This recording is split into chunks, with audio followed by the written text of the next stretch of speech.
In this video, I'm going to talk about something that's a little bit more esoteric. Maybe it's something that you're unfamiliar with, but it's a really interesting and important concept. And I think once you grasp it, you're going to understand a lot more about how the universe works. So with that said, let's dig in. I want to discuss something with you that exists in 3D, this 3D world that can suck your energy away without giving you anything in return. These things are not people, but instead can be thought of as groups, ideas, trends, or organizations that I refer to as thought forms or egregores.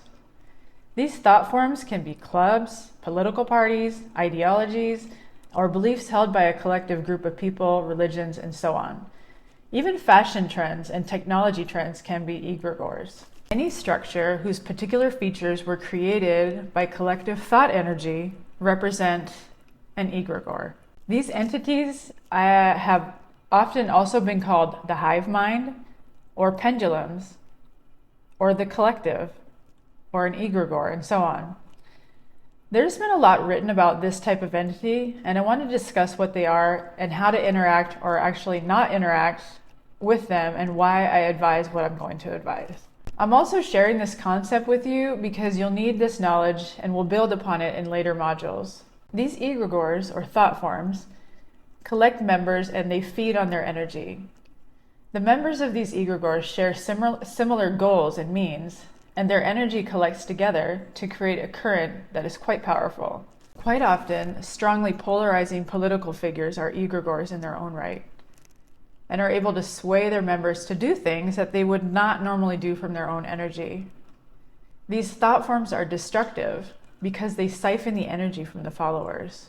These thought forms have little regard for the individual members and simply feed on the energy of their followers, giving nothing to their followers in return for their energy. If a follower disobeys the rules of the egregore, that follower is either ignored, discarded, thrown out, or in extreme cases, harmed or killed. The more people that join the egregore, the more power it gets. And the only way to defeat an egregore is if it loses all of its members or its followers. But there's ways that you can disengage from an egregore personally. So why do people get caught up in these thought forms of religion, politics, and so on? Because it provides them with an environment, an identity, or a belonging, right? But the thought form only provides this if the follower follows the rules of the thought form. If not, they're going to be chewed up and spit out. Here's something else I want to mention about egregores before I continue here. In egregore, you can usually identify it because the group is kind of an us against them mentality. So any type of us against them, any type of division, any type of, you'll know it doesn't feel good in your body sometimes. It's like an us against them mentality. These are usually caused by egregores. The most harmful thing about these egregores, aside from the fact that they steal your energy, is that they move the follower away from timelines where that person might actually be happy. So let's take a careful look at how the egregore of politics operates to consume the follower's energy and cause destruction. I want to say from the start, my goal is not to discuss politics or take any sides. I don't like politics, especially after 2020. I just don't want to be involved at all, and I don't take any sides. My goal here is to show you, My goal here is to show you thought forms that exist in our day and age, and how and why they should be avoided because they're destructive. So many of you are familiar with the issues surrounding the 2020 presidential election, right? So many followers joined on each side. Many of these adherents gave a lot of energy and emotion fighting for their side, right? Bumper stickers, rallies, flags, forum posts, it just went on and on. Facebook posts arguing with friends and neighbors, constant news reports on either side, and a lot of fighting and division. These egregores sucked in nearly an entire nation and stole their energy and caused severe division and damage between the two parties. The nation is still in turmoil, and who knows how long the damage is going to take to repair here, at least in the United States, right? And look at it. What did any of the followers on either side gain from being involved in these egregores? Do these egregores really care about the followers? They may say they do and make token gestures, but no good ever really came from the fight. Just a lot of destruction, a lot of hate built up, and a lot of division, and totally wasted energy, right? So the best thing that you can do with an egregore is to avoid it and not give it any of your energy. So that's what's going to cause the elimination of the egregore if we all just disengage. I only brought up this one so you can see why and how they steal energy and cause destruction. But even less powerful egregores can cause destruction. A swarm of bees can kill pets and people. Fashion trends can suck energy and drain the pocketbooks of its followers, right? Not to mention technology trends, which steal time, money, attention, and your energy. The egregore of social media is so powerful right now. All you have to do is go into any public space and see how many people are out there glued to their phones, right? It's a really powerful thought form that is quite literally stealing people's time, energy, and attention. Their very life force is being given to these egregores. Although I don't want to go into detail here in this video, another egregore is war. And war is one of the most extreme type of egregores and one of the most destructive. Most of human society is based around thought forms. Followers of thought forms think or believe they're following their own personal convictions, but they're actually following that thought form and the rules of that thought form. The person ends up tuning their frequency to that thought form, right? In the political example I listed earlier, the political party has an election campaign. It attracts followers, and it gives them a little energy in the form of positive feelings like righteousness and satisfaction and dignity and importance. And the follower thinks they're in control of the situation. And they think that they're still able to choose their affiliation, right?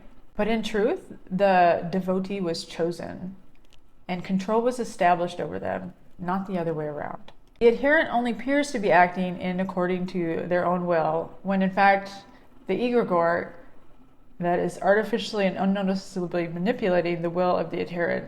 So the follower enters the egregore's information field. It socializes with like-minded others on important topics and establishes an energetic connection with them.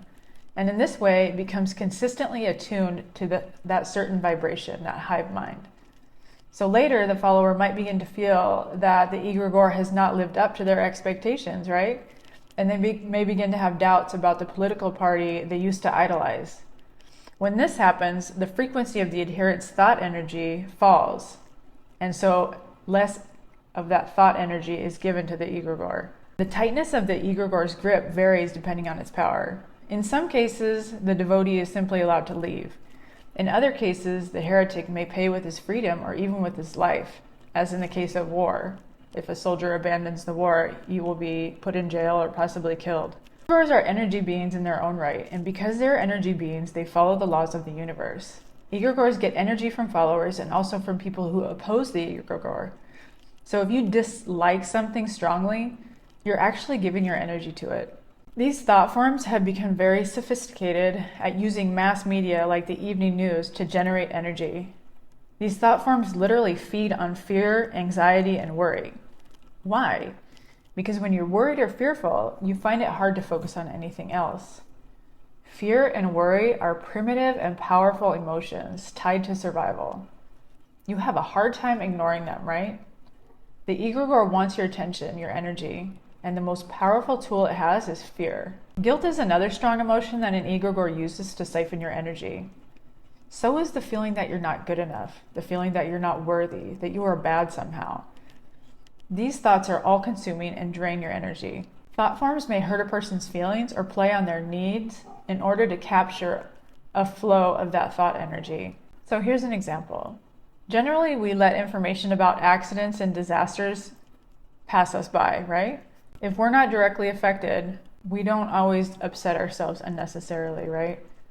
As a rule, when you hear the news, a disaster is taking place somewhere in the world, but you are on a timeline where you play the role of witness rather than victim. The timeline on which you are the victim is somewhere further away, right? But if you allow yourself to dwell on the information about the disaster and misfortune and discuss it with friends, it's quite possible that you will soon shift to a timeline where you may well end up in the role of the victim. The stronger your desire to avoid something, the more likely it is that you're going to encounter it, right? If you actively fight against what you don't want in your life, you make every effort to ensure that it's present in your life. You do not have to take any specific action to shift onto an undesired timeline, right? It's enough to think negative thoughts and then fertilize them with strong emotions like fear.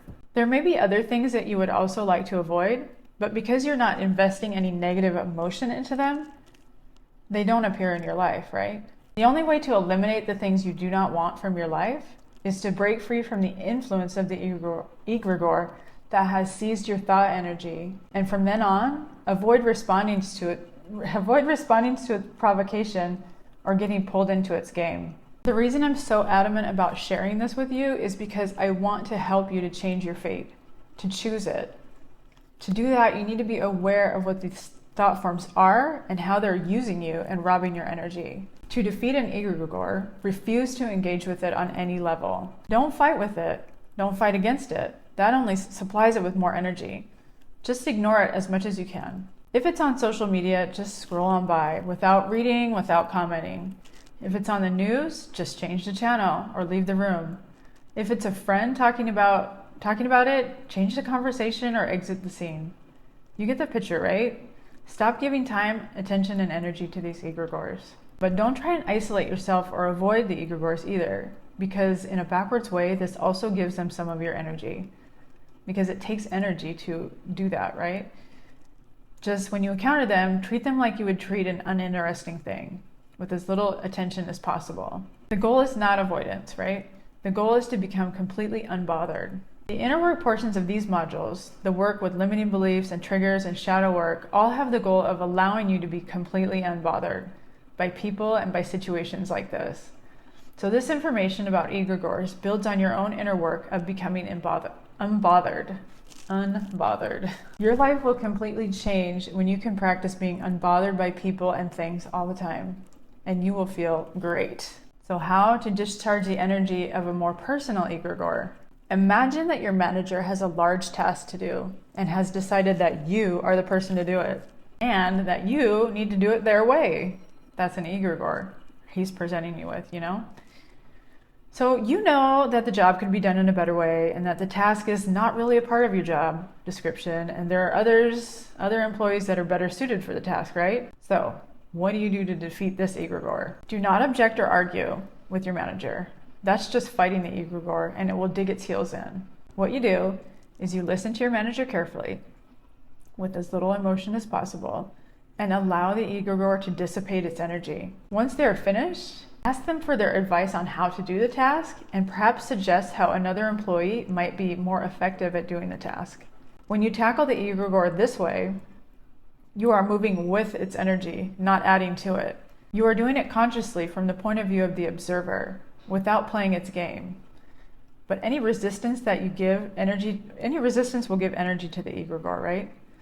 So watch how the energy that was previously directed at you will now go to another employee or into a different solution, right? So stopping an egregore. There are times when a thought form cannot be ignored, right?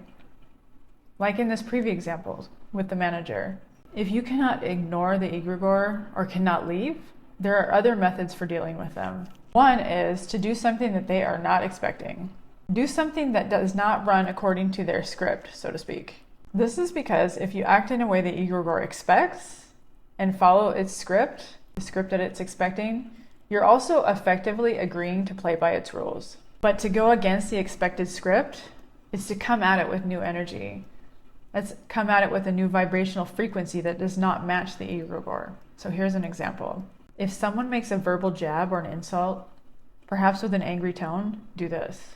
If you were following the script, you would respond with anger, maybe even be offended, right? That's what the egregore is expecting. Instead, respond with the unexpected. So let's say someone says something nasty or mean or critical or thoughtless. Your natural response may be to be triggered or to be silent or even cry. But believe me when I tell you that you can do the unexpected and kill them with kindness. When someone makes a snarky comment, you can be like, oh, okay, well, I love your hair, by the way. Use a sincere compliment because that's going to be the most effective. I get that it's hard to find something to compliment them on when they're being snarky, but once you do it, you're going to see what I mean. This is so effective at shutting them down that it's actually quite rewarding. What you're doing in this scenario is throwing them off balance, while at the same time, telling your brain that this person's words have no power over you. You are still able to see the beauty in all things, regardless of what state anyone else is in, right? No one can affect you or your inner world if you don't let them. This is the very definition of energy alchemy. So be solid within yourself. So solid that nothing can truly move you unless you decide to be moved. Become a ninja of your own feelings and learn to master them. If you want to take this idea a step further, when someone comes to criticize you, find that positive aspect in what they're saying. Go out of your way to bring out the positive aspect of what they're saying. Bonus points if the positive aspect is something funny. So here's an example of what I'm talking about. Let's say someone says that you're too quiet. You could reply back to them, "A wise man speaks because he has something to say. A fool speaks because he has to say something." That's witty, it's funny, it's a funny comeback. Or let's say someone makes a snarky comment about your body, like you're too thin, or like you've lost too much weight and your face looks gaunt. Your response could be, "Well, I'm just trying to bring back that 90s model look with the perfect angled jawline." They're not going to be expecting that. They might be annoyed that you did not feed them the energy they were looking for, as in, "Did you not even hear what I just said?" They may even try to repeat themselves, but don't be fazed. Just keep joking with them and ignore it. What's going to happen is they're going to end up sitting there looking like a ding-dong. Meanwhile, you are sitting pretty in your power because you did not give in emotionally to the snarky remarks designed to hurt you. All it takes is a little effort to restrain your response and not take these things personally, right? This small effort will really pay off the next time someone comes at you with a backhanded insult or comment. And honestly, it gets easier every time that you do it. But whatever your reply, do not let on in your tone or your facial expression that the insult upset you, because they'll feel more empowered if you do. So, the unexpected puts you back in control and frees you from feeling the yucky emotions of hate and anger, which is what this egregore wanted from you. Remember, it feeds off this powerful energy. That's why kids taunt each other at school, right? To get a reaction like that, to get that energy. Egregores are like energy vampires, and they want your powerful emotions to feed on them. So don't get provoked. You can use either silence, humor in these unexpected situations. The habit of reacting negatively to unpleasant circumstances and unpleasant triggers, the egregore will fade if you play your own game in which you deliberately substitute negative emotion with positive emotion. Substitute confidence for fear, enthusiasm for gloom, indifference for resentment, joy for irritation. Try reacting inappropriately to small annoyances. You have nothing to lose. It might seem like a silly game to play, but the thought form will have no chance. The game style only seems silly because egregores have trained us to exclusively play the games and follow the scripts that benefit them. So another method for dealing with these egregores, if you can't avoid or ignore them, is this. If someone's bugging you and trying to get under your skin, try and figure out what that person is lacking. They could be lacking health, confidence, peace of mind. Find out what that person is missing in this moment. Are they tired? Did they get in a fight with their partner? Are they feeling insecure? Whatever it is, now imagine that person receiving that thing that they need. If the person is cranky and tired, imagine them getting a good night's rest. If they're feeling insecure, imagine them doing something that makes them feel more confident. If it's a person who needs to lose a few pounds, imagine them having success with that. If it's a guy that has not been successful in his dating life, imagine him meeting someone that he really connects with. Whatever the person's need is, imagine them achieving that need. Visualize it on their behalf. Visualize that person's need being fulfilled. Why does this work? Because that person that was coming at you had unbalanced energy. That caused a sway in their energy, and your visualization of their wish fulfilled puts that energy back into balance. The energy of your thoughts, as you set them to a higher, more positive frequency, will balance the negative energy coming towards you, instead of you matching their frequency, right? This all happens on an energetic level, but their energy will respond in a positive way to your goodwill towards them. That person will also feel more good with and be friendlier with you because their energy has shifted towards you. That is how powerful energy work is. And it's all on the down low. They won't know, but they'll feel different towards you. I also want to let you know that there's a way that you can manage egregores with simple solutions. The goal of an egregore is to feed on your energy again. And the problems these egregores bring make it hard for you to see the forest for the trees. These egregores' goals is to tune your energy to the egregore's problem. Cute. If you believe that the problem presented by the egregore is complex, they have you trapped. The solution is usually simple and usually right on the surface. The egregore just makes it hard to see. The thought form uses your emotions of fear and worry to convince you that the problem is a difficult one. Most people, myself included, before I learned this, approach problems with fear, self-doubt, and anxiety, thinking the problem is way bigger than it really is. The egregore's goal is to hold your thought energy at the low frequency of the problem, while it sucks the energy out of you. Meanwhile, it's you that shoulders the burden of the problem. Maybe you believe if you just focus hard enough on the problem, you're going to find a solution, but actually the opposite is true. The egregore has a few tricks up its sleeve. It shifts our focus to a very small window of all the information available in the field, preventing us from seeing the bigger picture or solutions that are outside that narrow window. When you break free from the egregore's clutches, it's often easier to see solutions that you could not see before. The key is to not get taken in by the thought form and be detached from the problem. Try to see the problem as if it belonged to someone else, as if you had no emotional attachment to it. Don't let the problem worry or scare you. Don't play the egregore's game. There's always a simple solution to the problem. Don't buy into the complicated interpretation of the thought form is projecting. When you're confronted with a problem, like I was when the federales threatened to take my car in Mexico, be mindful of how you feel. You will feel like giving in to feelings of fear and worry. I know I was. Instead, do the exact opposite. Have the exact opposite attitude. Think differently with a nonchalant attitude that the problem will be solved and that the solution will easily come to you sooner or later. It's well known in science that when we have a problem, if we relax and we don't stress about it, our subconscious mind, which has much more capacity than our rational mind, is busy searching for the solution. I'm sure you've heard stories where someone has a sudden download and receives an answer to their problem. One person who was really good at this was Nikola Tesla. Nearly all of his creations were downloads that came to him while he was totally in an unbothered state. His subconscious just brought them down to him. So when I have a problem, I ask the universe to help me bring the solution to me. I say, universe, help me see the way, and the universe does. The subconscious mind is connected to the infinite field of information, and the solution to whatever problem you have is in that field of infinite information. You just have to relax about the problem and allow the universe to send it your way as a download. Trust that the subconscious mind, which is so much more powerful than your thinking mind, is on the case, taking care of it. Okay, this video is getting a little long, so I want to wrap up. There are no embodiment exercises for this video or the next, so you can just listen and absorb the information. And with that, I'll see you on the next one.